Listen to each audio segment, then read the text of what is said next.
Hi, my name is Alexis Marie Chute, author of the 8th Island Trilogy. The 8th Island Trilogy is a story about a trio of unlikely heroes who magically get transported to a different place, and there they have the adventure of a lifetime. Today I want to do an author read aloud of Chapter 1 of Inside the Sun, which is Book 3 in the 8th Island Trilogy.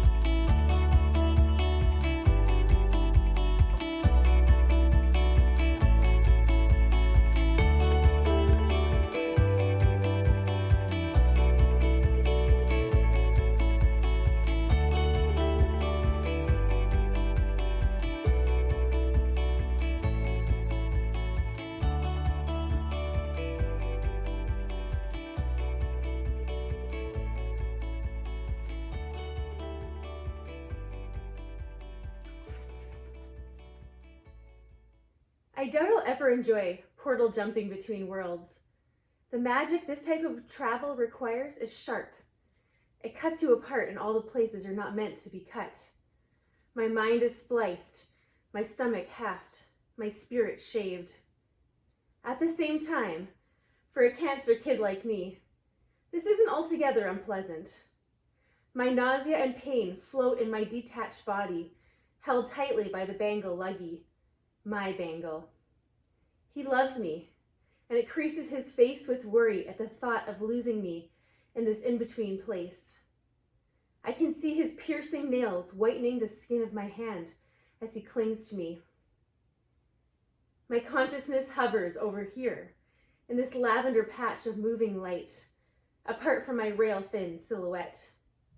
From this spot I watch myself, removed from my illness, and disconnected from the tumor at the base of my skull. It's a relief that I don't need to pretend to be strong in these moments. We're all hurting, every one of us left in our company. Luggy, me, the other humans, Lady Sophia, Dougie Sky, my mom Tessa, and, her not-so-secret boyfriend, Captain Nathaniel Billows, Nate for short. The Olierons, too. Junin, Islo, brothers Askar and Amaris and Camilo, and honorary Olierons, Dad, called Ardenal in the world of Jar, and now Grandpa Archie. Traveling from the derivative planet, Earth, to Jar feels like being squeezed between elevator doors. The breath is choked out of my body over there. My mind is pressed, like an orange in Grandma Susie's handheld juicer, the old-fashioned kind where you're forced to do the work yourself. Ghost-like, I drift my consciousness towards Luggy, watching him and myself. The shifting blues and pinks reflect on his gray skin. Stones grow from his head and are freshly cut from his cheekbones. Luggy's brow is pinched above his palm-sized yellow eyes. He studies the portal, the beams of light and channels of Nayu, the magic that powers everything, everywhere. Luggy clings to one of my hands, and with my other, I hold my chest. I watch myself, my body without my spirit, protecting what lies beneath the fabric of my baggy t-shirt. Dangling on a chain around my neck are two objects. Both hold power. A locket, a key. From across the expanse of galaxy, I command my free hand to coil the chain and lift it. The flash of orange light that spins us also reaches for the key. My fingers curl around the polished metal. In my mind, I say, mine. My voice has the rumble of seriousness I learned from Mom when she ordered me, in her final warning, to get off my favorite fan fiction horror site to complete my homework. I do a pretty good mom impression. We begin traveling faster. I can see it in the way Luggy's silhouette and the curve of my physical face, the Ella over there, are blurred lines.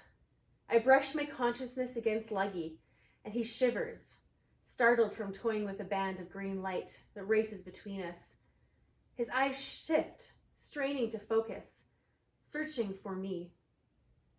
There you are, he says.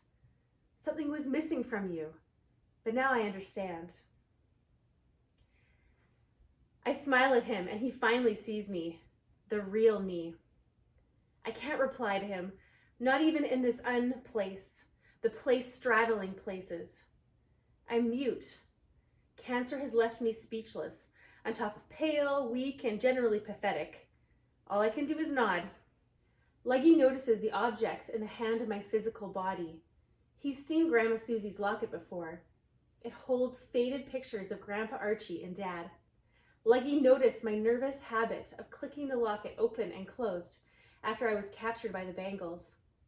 I'd stare into Grandpa's and Dad's eyes in the photographs, asking for their help in a prayer. Since we reconnected with Mom and Dad and Grandpa Archie in the glass city of the Olearons, Luggy understands the power of the locket more than ever. He's witness to the fierce love my family shares and the secrets that pull us apart. The locket represents my life before the lies, betrayals, and conflicting desires. That's why I cling to it, to the memory of what we once were. It's not, however, the locket that now arrests Luggy's attention. It's the key. Its shape indicates its bangle made, the patterns and curves of its bow, stem, and bit. His breath is choked at the sight of it, even more than by the Talastrian that toys with us on our portal jump from Earth to Jarwaya. I instruct my body to extend itself toward Luggy, resting the key in his calloused gray hand. In his grasp, the chain pulls tightly around my neck. Luggy and I hover so close now that even my detached spirit quivers with longing. I chuckle in my head. What a crazy love. Luggy stares at the key. This was my father's, he begins. Where did you get it? Palm to palm, my physical hands open and close, signing book in American Sign Language. It's a gesture easy to guess the meaning of, and Luggy understands. The blank book my sister, Nanji, gave you. There must have been a hidden compartment. The key is made from the metal my father. He can't help but pause. His dad, Tuggerin, is dead, killed by Zeno as Luggy watched. I hated Tugs, don't get me wrong. But Luggy loved his dad, however cruel and abusive he was. The metal my father mined from the earth, Luggy continues. He told me its quantity of Nayu is beyond that of even the banji flowers. My father was digging one day and came across a pocket of energy that threw him back against the stone mine. He melted all there was of it into this. My father knew the key was powerful, but was not aware of how to wield it. I owe Luggy an apology for keeping the key a secret from him, but my mouth doesn't move. If my body tries to speak the words, I'm sorry, I'll fill the galaxy with green birds. I have borne this burden of silence since the Stephanus warrior, the late Tannius, transformed my cancer-broken voice into emerald feathers and wings and chirping beaks. Thank you for showing me this, Ella, but I don't want it. Lust for power and the star corrupted my father. I do not plan to follow in his footsteps. Luggy drops the key, which swings back to me on its chain. It lands against my body with a shock of electricity and love. The key is warm, beckoning, and alive.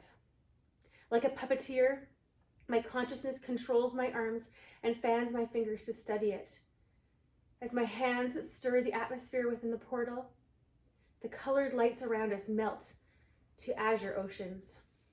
Small holes begin to appear, flashing past us quickly. Rips in the portal? No. Keyholes. I slip my consciousness back inside my weak shell of a body, clothed in sheer paneled tights and a t-shirt I wear askew, revealing the skin of one shoulder. Ugh, Cancer, we meet again. My stomach lurches. A headache swells at the front of my head, and I swallow the nausea and fight through the pain.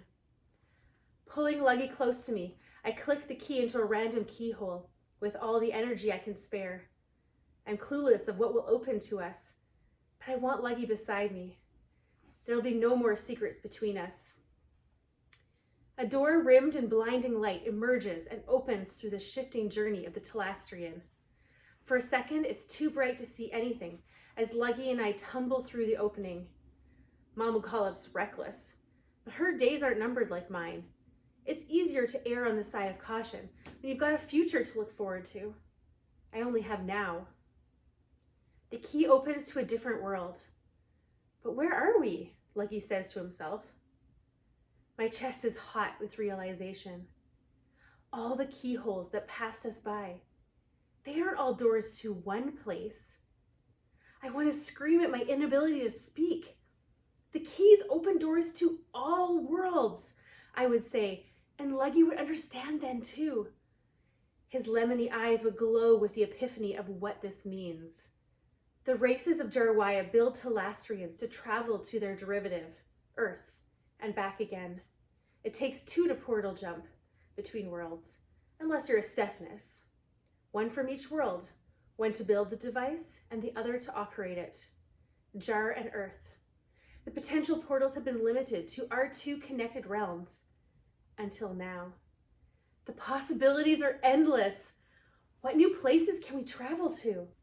A pungent odor interrupts my wild imaginings. Luggy scrunches his nose too. My eyes sting, but I peer around us as the white light fades to a black city with crooked streets. It's humid and salty, like sea air, and I hear a wicked cackle. Doors squeak on rusty hinges and slam at the jarring sound of a scream. The cackle continues, but fades. Whoever is laughing is heading away from us. More hinges squeak, and gloomy eyes peer from the cracks of doorways, shifting on the lookout. Lucky and I are caught in a herd of humanoid creatures that move quickly despite their curved backs. They peer at us with cat eyes from above their blue fur-covered shoulders. This is the moment I realize I didn't need to show Luggy what the key can do. There had to be another way than this. If I had been patient, I could have communicated with Mom telepathically and asked her to relay the message to Luggy. I feel behind me for the door and am relieved to find its round edge. Before I can pull Luggy away from this foreboding place of charcoal skies and charred bricks and slick midnight surfaces, its blackness like a disease, worse than my cancer, we're bowled over by a creature sprinting across the road. At another scream in the distance, my heart twists into a tight ball. The cackle rings out once more. The creature is terrified too. Doors screech and locks click. The creature snarls at us and barks in its language, pulling itself from the road. We stare blankly at it, which causes it to pause. Then, in a language both Luggy and I can understand, it says, "Fools, leave this place, or be eaten alive from the inside out." My hands pull against the resistance of the door, and it opens a crack, a whoosh of air escaping from the Telastrian's journey from Earth to Jar. The creature's eyes widen, and its mouth hangs open. "I smell Nayu." "On second thought, take me with you," it says, not waiting for my reply. It catapults itself forward, and all three of us tumble through the doorway, with which the creature slams behind us. Something shatters under our weight. Immediately, I know it's the secret history of the Olearans, the magical square of glass hidden in Luggy's sack. But I can't worry about that now. Its broken pieces clink like wine glasses, and I can tell that Luggy, too, knows what has been lost. I turn the key, and the outline of the round door fades back into the rushing colors. Without the keyhole passes us by, along with a dozen others, until I slip the chain inside my shirt and collapse into Luggy's arms.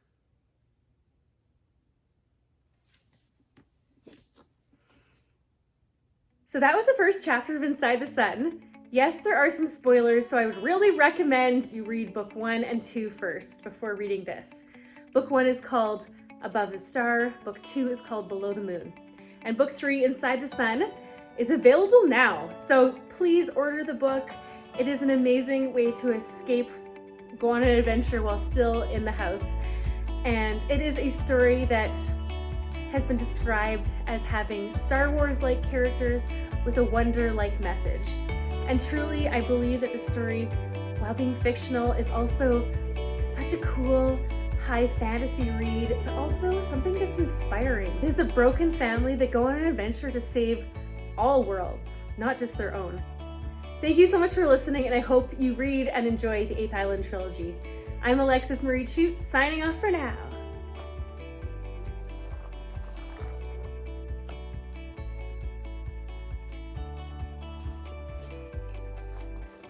These are some of the connected worlds illustrated for your pleasure in Inside the Sun.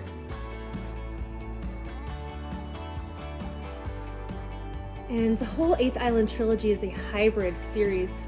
So here in Inside the Sun, you see more and more of the illustrations that really bring the book to life.